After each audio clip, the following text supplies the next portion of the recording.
नमस्कार, आपके साथ मैं अदिति त्यागी और मेरे साथ जो एक्टिविस्ट हैं, अब उन्हीं से जानेंगे कि उन्हें मैं एक्टिविस्ट कहूँ, नेता कहूँ, मराठा योद्धा कहूँ, जो कि इनके सपोर्टर्स कहते हैं। मेरे साथ महाराष्ट्र में मराठास के लिए रिजर्वेशन की आवाज़ बुलंद करने वाले मनोज जरांगे पाटिल साहब हैं। बहुत-बहुत स्वागत है जरांगे धन्यवाद। जी आपका। सबसे पहले तो मेरा सवाल आपसे ये है, आपने कुछ दिन पहले ये अनाउंस किया कि आपकी पार्टी जो है आप जो है वो कैंडिडेट्स उतारेंगे। तो ऐसे में एक सवाल ये है कि आप खुद चुनाव क्यों नहीं लड़ रहे?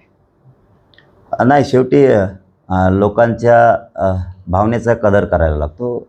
या समाजानं मराठा समाजानं खूप मोठं योगदान या आरक्षणासाठी दिलेलं आहे. त्यामुळं त्यांचं योगदान माझ्या स्वार्थासाठी मला वापरायचं नाही. त्यांचे मुलं मोठे झाले पाहिजेत यासाठी मी प्रयत्न करतो. मला राजकारणात उभा राहून मला मोठं व्हायचं नाही आणि त्यांचे मतं माझ्या स्वार्थासाठी मला नाही घ्यायची. त्यांच्या मताचा उपयोग त्यांच्यासाठी करायचा आहे. त्यांनी जे योगदान दिले, त्यांनी जे मला आंदोलनात, मोर्चात, सभेला साथ दिली, ते त्यांचंच योगदान आणि त्यांचीच ताकद त्यांच्याचसाठी वापरायची आणि त्यांना मोठं करायचं. यासाठी मला राजकारणात नाही जायचं. सर बोल रहे हैं राजकारण में मेरे को आना नहीं है क्योंकि जिनसे मेरे को मत मिल रहे वोट मिल रहे मैं उनको ही आगे बढ़ाऊंगा और उनकी मदद करूंगा। बराबर सर। लेकिन फिर सवाल ये है कि लीडर तो आप है ना उनके, सेनापति अगर आगे से लीड नहीं करेगा तो फिर किस तरह की मैसेजिंग होगी? नाही, मी एक त्यांचा या समाजाचा मुलगा म्हणून काम करतो. त्यावेळेस मी पुढं होऊनच करतोय. मी पाठीमागं राहतच नाही. मी पुढं होऊनच काम करतोय.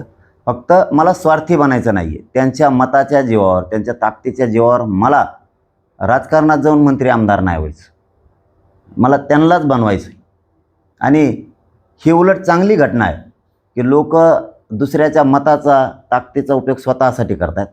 मी त्यांच्यासाठी त्यांचीच ताकद त्यांनाच द्यायलो, त्यांच्या ताकदीचा उपयोग मी करायला लागलो नाही. म्हणून त्यांनाच आमदार बनवायचं आणि त्यांनाच सत्तेत पाठवायचं.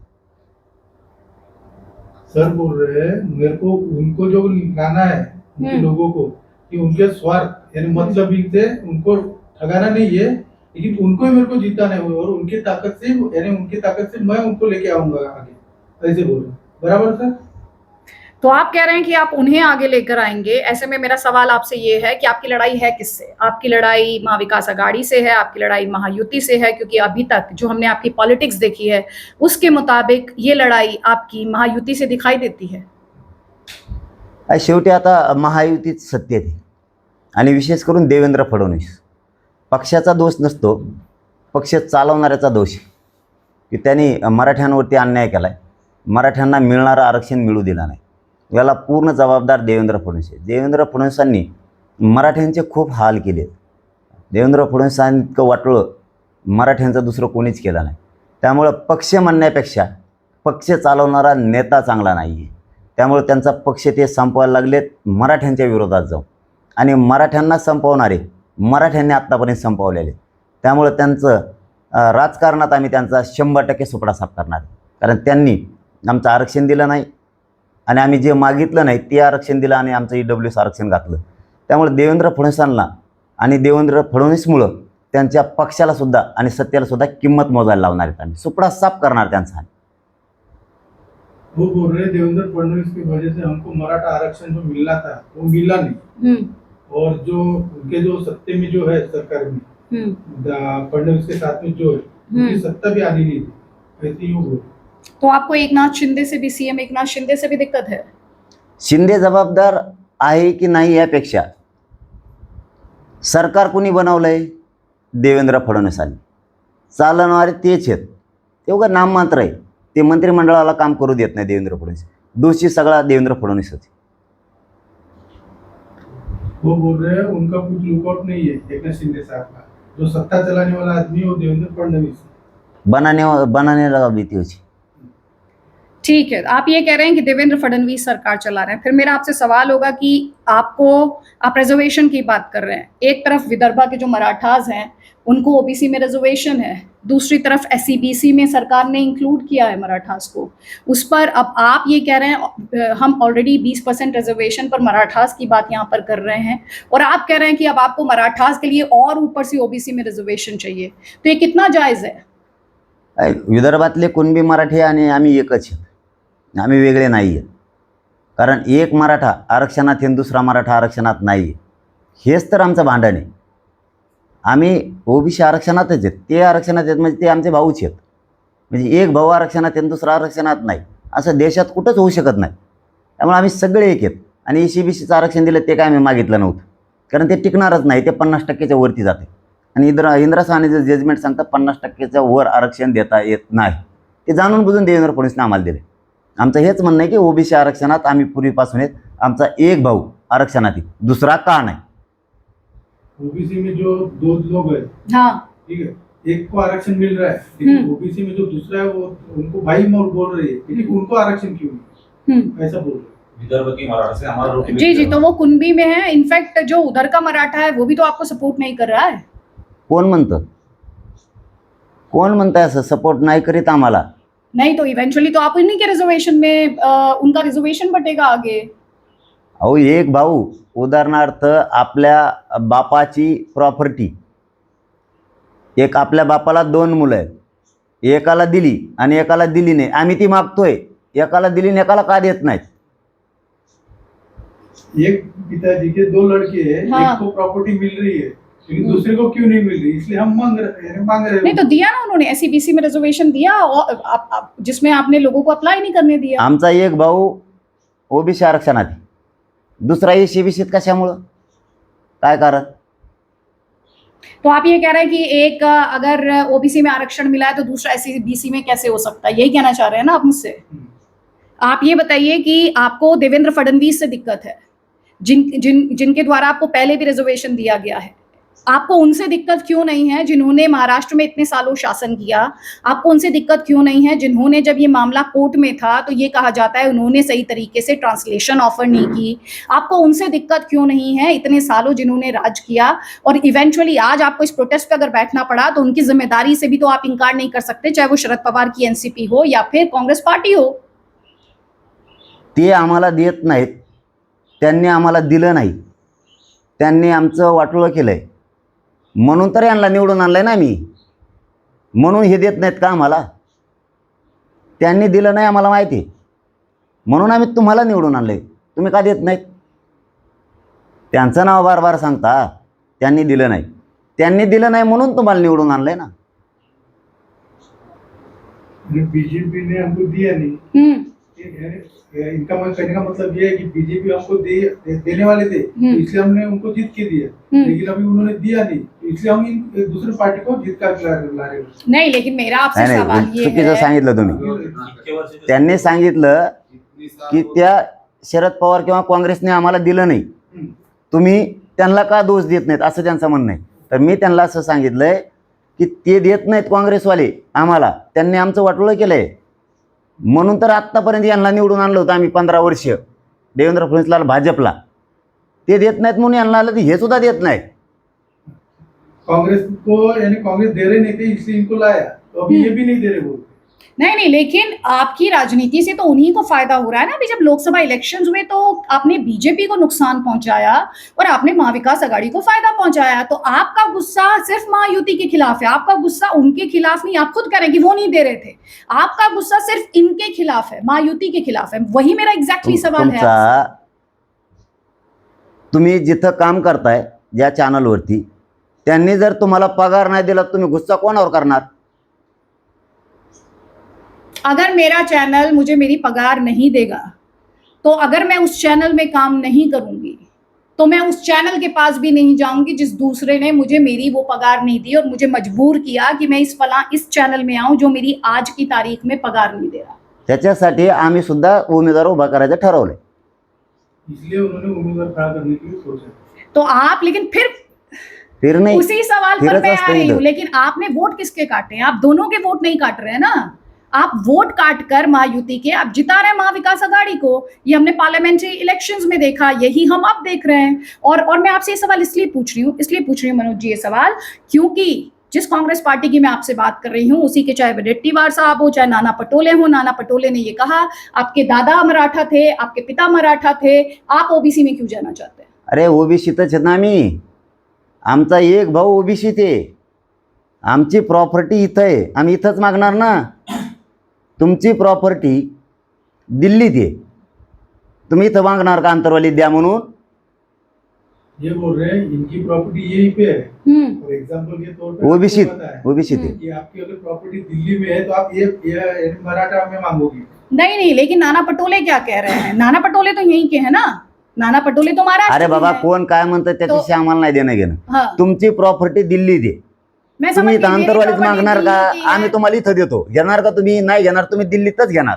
मैं अपनी बात, वो सवाल है ही नहीं, मेरा सवाल समझे आप। मेरा सवाल आपसे ये है कि आप जिस पार्टी को, ऐसा लगता है अभी तक ये हुआ है, आप ये बात मानेंगे कि आपने जब लोकसभा इलेक्शंस में महायुति के खिलाफ आवाज बुलंद की तो सीधे तौर पर फायदा उस गठबंधन को हुआ जिसने आपके लिए कुछ नहीं किया। उस पर यह आरोप है कि उसने ना तो कोर्ट में जाकर आपके लिए ट्रांसलेशन के पेपर्स ऑफर किए, आपके रिजर्वेशन के लिए, सुन लीजिए सर, प्लीज सुन लीजिए, please try to understand my question. और बीजेपी तो पिछले 10 साल आई ना, उससे पहले भी तो जिम्मेदार है ना कोई लोग, तो आप उनको तो जिम्मेदार नहीं ठहरा रहे हैं। नाना पटोले कह रहे हैं आपके दादा मराठा, आपके पापा मराठा, आपके पिताजी मराठा, आपको क्यों ओबीसी घुसना है? उस स्टेटमेंट पे आप क्या कहेंगे? अरे बाबा लय बाजू घेऊन नाही बोलावं. मी काय सांगतोय की त्या काँग्रेसने नाही दिलं म्हणून आम्ही यांना निवडून आणलंय भाजपला. मैं समझ गई, आप कह रहे हैं तुम्ही काही कांग्रेस ने समजले नहीं नाहीत आहे किया। का? काँग्रेसनी 70-75 वर्षात काही दिलं नाही म्हणून आम्ही भाजपला निवडून आणले. त्याची जबाबदारी होती आम्हाला देणं, त्यांनी दिलं नाही म्हणून आम्ही त्यालाच मागायलो, तू का देत नाही? त्यांना कसं काय मागणार? ते पडलेत निवडणुकीत, हारलेत ते, त्यांना कसं काय मागणार? ज्याला आम्ही निवडून दिलं त्यालाच मागणार. 14-19 पर्यंत यांना निवडून दिले, 24 पर्यंत आम्ही आत्ता भाजपला यांनाच मागणार ना, त्यांना तर निवडून नाही दिलं आम्ही. ये कह रहे हैं कि हम कांग्रेस से क्या मांगे? कांग्रेस ने 75 साल जब राज किया, हाँ। उन्होंने अब तो कुछ दिया नहीं, इसलिए हमने उनको बीजेपी को लाया। अभी हम बीजेपी को ही मांग रहे, तो हम बीजेपी को ही मांगेंगे ना, क्योंकि हमने उनको जिता के लाया, उनको ही मांगेंगे, कांग्रेस को नहीं मांगने वाले ना, इसलिए वजह। लेकिन आप उस सवाल को नहीं आंसर कर रहे, जो ये है कि आपकी राजनीति एक गठबंधन को फेवर कर रही है, जो गठबंधन आपको इस स्थिति में लाने के लिए जिम्मेदार है। आपका गुस्सा दोनों पर होना चाहिए, लेकिन इस वक्त ऐसा लगता है आप सिलेक्टिव हैं, आप बाइस्ड। अरे बाबा गुस्सा कोणावर राहणार तुमचा? तुम्ही या चॅनलचं काम करताय, दिल्लीहून इथं आलाय, पगार नाही दिल्यावर गुस्सा कोणावर करणार तुम्ही? तुझं काम करतोय म्हणणार तुम्ही चॅनलवाल्याला. मैं समझ रही हूँ, मैं अपने मग- चैनल से नाराज होंगी, लेकिन अगर पिछले चैनल से मैं लड़के आई हूँ इस चैनल पे, तो ऐसा नहीं होगा कि मैं पिछले वाले चैनल को फायदा पहुंचाने की कोशिश करूं। बिल्कुल नहीं करूंगी, क्योंकि मुझे पता है उसने भी मुझे ठगा है, तेच म्हणणं आहे आमचं. उसने भी मुझे ठगा है, हाँ। और मैं ये नहीं भूलूंगी कि उसने मुझे ठगा है। मैं उसे कभी भी फायदा पहुंचाने के लिए कोई ऐसी रिपोर्ट सबमिट नहीं करूंगी जिससे उस चैनल को फायदा हो, जिसकी मजबूरी के बरोबर चलते मैं इस चैनल बरोबर, में आई हूँ। ठीक ठीक लेकिन आहे. आप पर ये बात लागू नहीं हो रही है। लोकसभा इलेक्शन में जिसने आपको इतने सालों ठगा, आपकी राजनीति से उसी का फायदा हुआ। हा. ये सवाल पूछ रही हूँ मैं आपसे। तुम्ही काय सांगितलं आता की मी त्या मागच्या चॅनलला फायदा नाही होऊ देणार. आम्ही यांना 15 वर्ष फायदा नाही होऊन दिला, काँग्रेसला 15 वर्ष यांनाच फायदा होऊ दिला. पण हे जर आता आम्हाला देणारच नसेल, ज्याच्यासाठी आम्ही काम करतोय, तुम्ही ज्या चॅनलचं नाव मोठं करताय तसं आम्ही यांचं भाजपचं नाव मोठं केलं. ज्याचं नाव मोठं केलं तोच आम्हाला संपवायला लागलाय. आम्हाला आरक्षण देत नाहीये, त्यांना संपवलं आम्ही काँग्रेसला आणि यांना आणलंय. तुम्ही जसा दुसऱ्या चॅनलला फायदा नाही होऊ देणार, तसा आम्ही सुद्धा यांना फायदा नाही होऊ दिला, काँग्रेसला भाजपला फायदा होऊ दिला सगळा आमचा. तेच आमचं ध्यानात आज. कांग्रेस को फायदा नहीं, तुम्हाला नाही डोकं लागायचं माझ्या संग. जैसे आपने एग्जांपल दिया, इसलिए वो बोल रहे कि हम बीजेपी को फायदा कर रहा है अभी तो। हाँ क्यों किया? क्योंकि हमको जो चाहिए आरक्षण वो मिलना चाहिए करके हम उनको फायदा करके हाँ। दे रहे। इसलिए वो ऐसे बोल रहे हैं। मैं भी वो समझ गई, वो भी मेरा सवाल समझ रहे हैं। मैं कह रही हूँ म्हणजे तुमचं असं म्हणणं आहे का यांनी नाही फायदा केला तरी यांना निवडून दे, भाजपला असं नहीं, म्हणणं आहे आप मुझे तुमचं? ये बताइए। नहीं नहीं, क्या कह रहे हैं, क्या बोले अभी? भाजपला नाही आमचा फायदा केला तरी डबल निवडून द्यायचं असं म्हणणं आहे का तुमचं? भाजपा ने अगर हमारा फायदा नहीं किया तो क्या हम फिर से उनको जिता के देंगे क्या? आप भाजपा का क्या करेंगे वो इम्पोर्टेंट अपनी जगह है, लेकिन उससे पहले का आप क्या कर रहे हैं वो भी तो अरे इम्पोर्टेंट यार है। पहिले संपवले ना आम्ही, काँग्रेस संपवलं ना, यांना आणलं ना. अब आपकी राजनीति से उन्हीं का फायदा हो रहा है आप जिन्होंने नहीं। आपको यहाँ तक पहुंचाया। आप नाही, तुम्ही काय सांगितलं, पहिल्या चॅनलला मी फायदा होऊन देणार नाही. मग आता आम्हीच तसंच आम्ही काँग्रेसला फायदा नाही होऊ दिला. भाजप मैं 15 वर्ष समझ आणलं. गई, आप ये कह रहे हैं कांग्रेस ने मेरे को नुकसान पहुंचाया, मैंने इसीलिए उसकी जगह बीजेपी को लेकर आया, यही कह रहे हैं ना आप। हाँ। लेकिन अभी आपकी राजनीति से उसका फायदा हो रहा है जिसके आणि मग खिलाफ यांच्यापासून काय फायदा व्हायला लेकर आमचा? आई। अच्छा आप ये बताइए मुझे, चलिए मैं सवाल को थोड़ा चेंज करती हूँ। नाना पटोले के आप नाना पटोले से क्या कहेंगे जो आपसे ये कहते हैं? मुझे प्लीज इसका स्पेसिफिक आंसर दीजिएगा कि आपके पिता मराठा, आपके दादा मराठा, आपको ओबीसी क्यों जाना है? आप नाना पटोले को जवाब दीजिए। मराठा हा क्षत्रिय आहे, लढणारा आणि शेती पण करणारा आहे. म्हणजे मराठा कुणबी ओबीसी पण आहे आणि लढणारा पण मराठाच आहे. हे दोन भाऊ होते. एक जण शेती करायचा म्हणजे कुणबी, त्याला कुणबी नाव आहे, आणि एक जण लढायला जायचा. योद्धा हा, जी. एक जण लढायला जायचा, एक शेती करायची इथं घरी. जी। मग हे आम्ही दोन भाऊ बरोबर आहेत. आम्ही ओबीसी मध्ये आहेत, कुणबी आहेत. आम्ही ओबीसी यादी 83 क्रमांकाला कुणबी आहे म्हणजे शेतकरी. आम्ही किसान. शेतकरी आहेत, किसान आहेत आणि क्षेत्रीय लढणारे पण आम्हीच आहेत. ये बोल रहे दो है कुंभी हाँ, ओबीसी में, एक है जो किसान है एक और किसान है, दूसरा वो भी है, मराठाचे. एक क्षेत्रीय है। उनमें नहीं, मराठा दो काम है, करते एक थे, योद्धा है और एक योद्धा भी किसान है। होते थे और खेती भी करते थे, हाँ। एक ही थे। एकच आहे दोन्ही पण. हाँ। तो मैं आपसे वही तो पूछ रही हूँ यहाँ पर सवाल आपसे आपसे ये सवाल का जवाब दीजिए ना। वो आपको नहीं Basically देंगे। हम कुंभी है, लेकिन एक भाई लड़ाई के लिए गया तो मैं समझ गई आपकी बात, उस सवाल पे मुझे दुविधा नहीं है। मैं जो सवाल पूछ रही हूँ आपका नाना पटोले को जवाब है। अरे तेच उत्तर आहे ना मग हे. नाना पटोले, अब ये राजनीति कांग्रेस अगर कर रही है तो उस पर आपका क्या ते जवाब है? काँग्रेस खड्ड्यात गेलं ते नका सांगू मला. इथं मराठा आणि कुणबी हा एकच आहे. एक जण शेती करायचा आणि एक मैं जण लढायला समझ जायचं. गई, आपने कहा कि मराठा में कुणबी यानी किसान और योद्धा दोनों सेम है, तो एक को रिजर्वेशन और दूसरे को रिजर्वेशन क्यों नहीं होगा? हाँ। यही कह रहे हैं ना आप मुझसे। हाँ। मैं आपसे एक राजनीतिक सवाल पूछ रही हूँ कि आप नाना पटोले को क्या कहेंगे? ये बात नाना पटोले की राजनीति पर, कांग्रेस की राजनीति पर आप क्या कहेंगे? आप जाएंगे उनके साथ? आपने कैंडिडेट उतारे हैं, आप तैयार हैं कांग्रेस और शरद पवार के साथ जाने के लिए, उद्धव ठाकरे के साथ जाने के लिए? ये कुणी- पूछ रही हूँ। कुणी जो सांगितलं इस तुम्हाला? तरह के स्टेटमेंट्स दे रहे हैं कौन? आपकी एजुटेशन के खिलाफ, कौन? नाना पटोले। अरे कोण चाललं काँग्रेस संघ? भाजपची सुपारी घेऊन आले काय तुम्ही? कोण चाललं काँग्रेस संघ? आम्ही स्वतः उमेदवार उभ्या केलेत. पत्रकार हा निष्पक्ष असावा, ज्याला गोरगरिबांच्या शेतकऱ्यांच्या वेदना असाव्यात, हे लक्षात राहू द्या. काँग्रेस आणि भाजप नका करत बसू. आमच्यावर अन्याय झालाय, मराठ्यावर, शेतकऱ्यावर. इथं आम्ही आमचा न्याय मागतोय त्यांना. काँग्रेस सोबत कोण चाललं, भाजप सोबत कोण चाललं? अन्याय झाल्यावर माणूस न्यायासाठी लढत असतो. ते काम आम्ही करतोय. हम भाजपा के साथ भी नहीं जा रहे, कांग्रेस के साथ भी नहीं जा रहे, क्योंकि हमारे को जो न्याय हुआ हम न्याय के साथ चल रहे होते। जो हमने अभी दो कैंडिडेट खड़े किए, बराबर ना सर?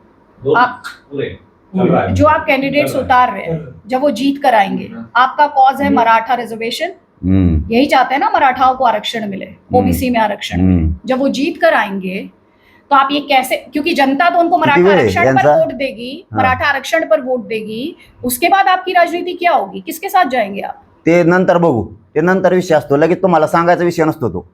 हाँ? ते नंतर विषय असतो निवडून आल्यावर. भविष्य में है, लेकिन अभी भी आपकी एक स्ट्रैटेजी तो होगी, आप तुम्हा- किसके साथ जाएंगे? राजकारणात सांगत नसतात. नहीं अभी नहीं बताएंगे, बाद में नहीं, बताएंगे। चलिए अच्छा ये बताइए मुझे, ये बताइए मुझे यहाँ पर कि कई नेता, आपने कहा जो 500 का बॉन्ड साइन कर देगा आप उसको सपोर्ट करेंगे, जो शपथ पत्र पर लिख कर दे देगा आपके कॉज के सपोर्ट में। लेकिन राजनीति तो ऐसे एग्जाम्पल से भरी पड़ी है जहां पर इस तरह के कमिटमेंट किए गए हैं। दिल्ली में अरविंद केजरीवाल, अभी जम्मू कश्मीर में नेशनल कॉन्फ्रेंस जीती, उन्होंने आर्टिकल 370 को वापस लाने की बात की, लेकिन आप उन्होंने जैसे ही सरकार बनी उससे साफ उन्होंने कहीं जिक्र नहीं किया उसका। तो आप पर कोई, नेताओं के वादे तो ऐसे हैं, चुनाव में होते हैं फिर सब भूल जाते हैं, और राजनीति भरी हुई है इससे। नाही, आम्ही नाही विसरू देत त्यांना. ज्या त्यावेळेस जो चूक करेल त्यावेळेस बघू. आज आम्ही अन्यायाच्या विरोधात लढतोय न्यायासाठी. धोका दिल्यावर बघू काय करायचं त्यावेळेस. हमारे ऊपर बीजेपी ने अन्याय किया है, हम अभी सरकार के खिलाफ तो- लड़ रहे, मांगने का काम जो सरकार ने उनसे हम मांग रहे हैं। नहीं ठीक है, आप मानते हैं सिर्फ बीजेपी ने अन्याय किया है, आप ये नहीं मानते उससे पहले की जो सरकार है किसी ने अन्याय नहीं किया आपके अरे साथ? किती बार सांगा ते त्यांनी अन्याय केला म्हणून संपवलं मैं समझ त्यांना. रही हूँ, काय लेकिन- समजलं तुम्ही तरी? नहीं, तेच प्रश्न लेकिन काँग्रेस ये काढता. लेकिन एक पॉलिटिकल सवाल चला है। तुमचा किती वेळ आहे? एक पॉलिटिकल सवाल है, इस सवाल का तुम्ही जवाब दिल्लीवर आलात म्हणून आम्ही तुमचा हाँ, सन्मान केला. तुम्ही अच्छा. काँग्रेस मैं चालेल. पूछूंगी आपसे सवाल। काय काँग्रेसचं खरं होते? हाँ अच्छा ये बताइए आपको आके एक कॉन्स्टिट्यूएंसी में 4 लोग वो ऐसा स्टैम्प पेपर दे देंगे, फिर आप कैसे चुनेंगे कैंडिडेट? ते बघू. तो आमचा निर्णय आहे, ते प्रसार माध्यमावर सांगायचा विषय नाही. हम्म? आपने सोचा होगा ना इसके बारे में. मी सगळं करतो, वेळेवर डाव टाकतो. तो कह रहे हैं कि बाद में तय करेंगे क्या होगा कैसे होगा. हाँ, हाँ. आपकी राजनीतिक स्ट्रैटेजी आगे के लिए क्या है, इस चुनाव में आपका गोल क्या है, आप क्या चाहते हैं, टेंजिबल मुझे बताइएगा. गोल मारताना सांगायचा नसतो मी कसा मारणार आहे. क्या कह रहे हैं. गोल मारने को हम बताते नहीं कि कैसा मारना है. नहीं नहीं, लेकिन आपने जिन्हें पहले जिताया उन्होंने भी तो आपकी आवाज नहीं उठाई ना. पार्लियामेंट में किसने आपकी आवाज उठाई, बताइए मुझे. जो जीते आपकी एजुटेशन से. कुणी जितिलं, आम्ही नाव घेतलं का एखाद्याच. नहीं, आपने कैंडिडेट नहीं उतारा, लेकिन जो आपने बीजेपी के खिलाफ और ये महायुति के खिलाफ कैंपेन चलाई उसका सीधा फायदा तो महाविकास आघाड़ी को हुआ था ना. उनमें से कितने एमपीज ने आपकी आवाज उठाई. इस रीजन से आपने 8 एमपी उनके जितवाए. अरे बाबा, आम्ही सांगितलं का त्याला निवडून आणा, त्याला पाडा म्हणून नाव घेतलं कोणाचं, भाजपचं, महाविकास आघाडीचं, ते मला आधी सांगा. उन्होंने हमने नाम किसी का नाम नहीं लिया, किसी को जिताओ भी नहीं बोले और किसी को गिराओ भी नहीं बोले. हमने किसी का नाम नहीं लिया. आप सीएम बनना चाहते हैं. नाही नाही. तो क्या भूमिका देखते हैं आप अपनी. शेतकऱ्यांचा विकास झाला पाहिजे, त्यांच्यावरचा अन्याय बंद झाला पाहिजे आणि मराठ्यांना आरक्षण मिळालं पाहिजे, बस. मराठास को चलो, धन्यवाद. इलेक्शन जितवाना चाहते हैं और किसानों को हक दिलवाना चाहते हैं. Yes. आपका ही रिएक्शन में संभाल के रखूंगी, क्योंकि अरविंद केजरीवाल भी एक जमाने में ये कहते थे वो कांग्रेस के साथ सरकार नहीं बनाएंगे. मी और फिर- शेतकऱ्याचं पोरग आहे. हाँ? शेतकऱ्याचं पोरग आहे मी, शेतकऱ्यालाच न्याय देणार. किसान का लड़का हूँ. हा. मैं भी किसान की बेटी हूँ. हा. भेटू मग दुसऱ्या वेळेस नक्की. चलो, धन्यवाद. धन्यवाद.